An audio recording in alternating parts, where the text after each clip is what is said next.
देखिए पूजा, जो लोग बिहार में नहीं है या जिन लोगों ने ये फॉर्म देखा नहीं है, कुछ लोगों को छोड़ के बिल्कुल आम जनता को ये पता भी नहीं चल पा रहा है कि ये पूरा मसला क्या है। लगातार हम कोशिश कर रहे हैं, उसके बावजूद इस पर चर्चा करने से पहले एक मजेदार वाक्य आपको बता दें, दर्शकों को भी, आपको भी और पैनलिस्ट को भी सुन के अच्छा लगेगा।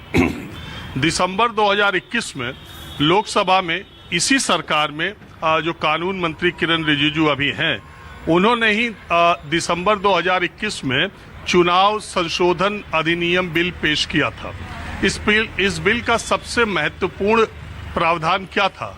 सबसे महत्वपूर्ण प्रावधान था कि वोटर कार्ड को आधार से लिंक करना, यानी देश में जितने वोटर आईडी लिए लोग हैं उनको आधार कार्ड से लिंक करने की बात कही गई। और ये बिल सरकार की तरफ से लाया गया, ये कहते हुए कि जो अवैध रोहिंग्या, बांग्लादेशी या जो भी है, जो लोग भी फर्जी तरीके से वोटर आईडी कार्ड बनवा चुके हैं, जब आधार से उनका वोटर आईडी लिंक हो जाएगा तो ये फर्जी मतदाता रुक जाएंगे और ये सारी बातें होंगी। तब सरकार ये कह रही थी कि आधार से वोटर आईडी कार्ड को जोड़ना बहुत ज़रूरी है और उसके पक्ष में तर्क दिए गए थे। आप दर्शक, आप या पैनलिस्ट जाके कभी भी आप गूगल पर लोक चुनाव सुधार अधिनियम 2021 टाइप करेंगे, आपको पूरी बहस आ जाएगी। वीडियो देखना चाहें तो आप जाकर के यूट्यूब पर खोज सकते हैं। सरकार उस समय आधार कार्ड को वोटर कार्ड से लिंक करने के लिए जबरदस्त बैटिंग कर रही थी।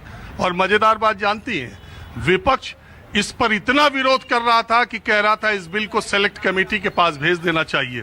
वोटर कार्ड से अगर आधार कार्ड को लिंक कर दिया गया तो बड़ा गड़बड़ हो जाएगा, इससे तमाम चीजें, बहुत जेन्युइन लोग पीछे छूट जाएंगे।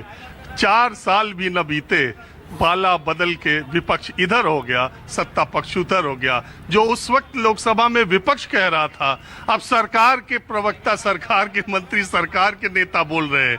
अब जो बात विपक्ष सत्ता पक्ष बोल रही थी, वो बात अब विपक्ष के लोग बोल रहे हैं। जनता को ये जानना सबसे जरूरी है कि कैसे समय काल परिस्थितियों के हिसाब से स्टैंड बदला जाता है। मुझे बड़ी हंसी आती है, मैं सुबह ही आज वो पूरी डिबेट पढ़ रहा था और देख भी रहा था।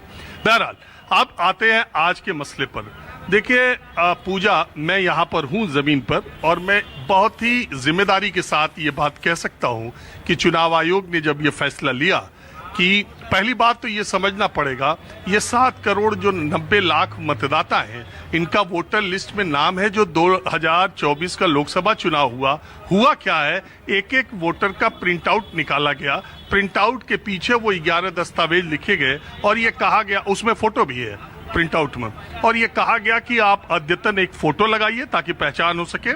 अगर और इसके बाद आप अपना फॉर्म फिलअप कर दीजिए। उसमें आधार कार्ड का, एपिक कार्ड का कॉलम बना हुआ है, लेकिन आधार कार्ड के कॉलम के ऊपर, आज मैं दिखाऊंगा उसको आपको अपने कार्यक्रम में, लिखा हुआ है वैकल्पिक, यानी ऑप्शनल है। आप आधार कार्ड देना चाहें तो दें, नहीं देना चाहें तो न दें।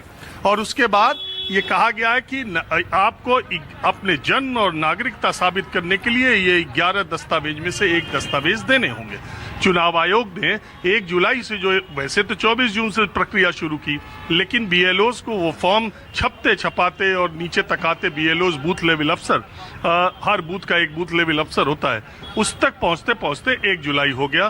बीएलओज को ये इंस्ट्रक्शंस थे कि बिना 11 कागज के आपको नहीं लेना है, पहले आप बांट दीजिए, सबको बता दीजिए और 11 ले लिया जाए।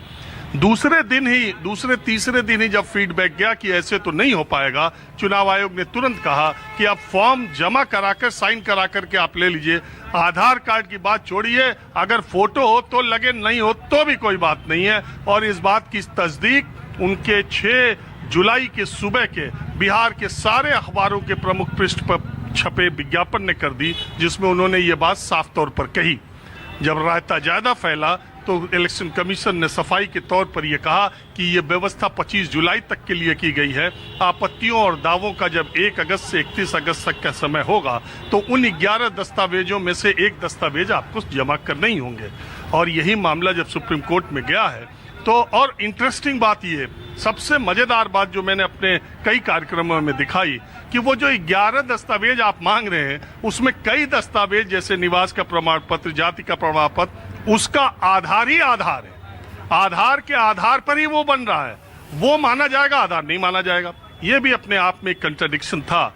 और इलेक्शन कमीशन ने जो बातें कही हैं, अब चुनाव आयोग ये कह रहा है कि ये व्यवस्था तो हमने पहले से कर रखी थी, आधार कार्ड और वोटर आईडी कार्ड तो पहले से वहां पर है, निश्चित तौर पर उस फॉर्म में पहले से है, लेकिन उसी फॉर्म में ये लिखा गया कि ये 11 दस्तावेज देने हैं। इलेक्शन कमीशन ने एक क्लैरिटी कभी नहीं की और अभी तक नहीं की कि अगर 11 दस्तावेज वो आप नहीं देते हैं तो फाइनल ड्राफ्ट बिल में आपका नाम आएगा या नहीं आएगा। सबसे ज्यादा बड़ी बात यही है। मूल बात देखने में जमीन पर यही पूजा लगता है, मुझे ये कहने में कोई संकोच है भी नहीं कि इलेक्शन कमीशन ने जो कहा, जो पहले शुरू किया, उससे ऐसा रायता फैल गया कि अब उस रायते को बस जल्दी जल्दी समेटने में लगा है, जल्दी जल्दी बताने में लगा है कि इतने फॉर्म जमा हो गए, इतने फॉर्म नहीं जमा हो गए। बिहार की ग्रामीण जनता के मैं अधिकांश तो नहीं करता, लेकिन जो दूर सुदूर के गांव हैं, मैं जाता हूं, वहां के लोगों को पता भी नहीं है कि वो फॉर्म कैसा है, कहाँ है, कब बटा नहीं बटा। मैंने कई बीएलओ से ऐसे पूछा तो उन्होंने कहा क्या करें, फॉर्म दे दें? तो कोई मंडई में खोज दे रहा है, कोई बच्चे की नाक पोंछ दे रहा है, कोई उसमें चना खा जा रहा है, वो खत्म हो जाएगा तो हम क्या करेंगे? तो हम अपने पास ही रखे हुए हैं, जाएंगे तो पूछ पाछ के जल्दी जल्दी भर के अपलोड कर देंगे। तो सवाल ये है कि ये पूरा जो रायता फैला है उसको समेटने की खाली कोशिश की जा रही कि जल्दी से 7 करोड़ 90 लाख जमा हो जाए कागजों में, रिकॉर्ड में। और दूसरी इंपॉर्टेंट बात, एक गंभीर बात है पूजा, मैं सोचता हूं कि जैसे मान लीजिए मैं और आप या देश का कोई भी नागरिक, आज कोई विदेश से, अमेरिका से, लंदन से कोई आदमी आया हो दिल्ली में, वो अखबार पढ़े और अगर आपसे किसी रेस्टोरेंट या किसी पर्यटन वाली जगह पे मिल जाए और आपसे पूछे कि भाई साहब आप हिंदुस्तान के नागरिक हैं, इसके लिए आपके पास क्या पहचान पत्र है? तो अगर आप कहेंगे कि आधार कार्ड, तो वो कहेगा कि आज ही अखबार में मैंने पढ़ा, सरकार ने कहा कि आधार कार्ड तो नागरिकता का आधार नहीं है। तो आप कहेंगे वोटर आईडी कार्ड, वो कहेगा वोटर आईडी कार्ड तो पहले से कहते हैं कि यार नागरिकता का अधिकार नहीं है, फर्जी बनवा लेते हैं। अगर भारत के नागरिक का एक ही नागरिकता प्रमाण पत्र मैं पूछूं कि आपको सरकार ने बना के क्या दिया है, तो बताइए एक भारतीय उस विदेशी को क्या जवाब देगा? बहुत अहम और बहुत ही गंभीर सवाल आपने उठाया है राजीव, और सीरियसली बातचीत आपसे, आपका विश्लेषण देखकर बहुत से फैक्ट्स ऐसे सामने आ जाते हैं। हम 2003 को तो याद कर रहे हैं, लेकिन 2021 के उस अहम चुनाव संशोधन अधिनियम को हम भूल ही गए हैं। भाई जो वही लाइन थी ना, और उसी लाइन की तो डिमांड, उसी लाइन पर आकर विपक्ष भी तो वही मांग कर रहा है। विजय शर्मा, भूल गए कि आपने 2021 के उस जबरदस्त जो बेटिंग आप करते नजर आए थे, भाई वोटर आई कार्ड से आधार को लिंक किया जाए?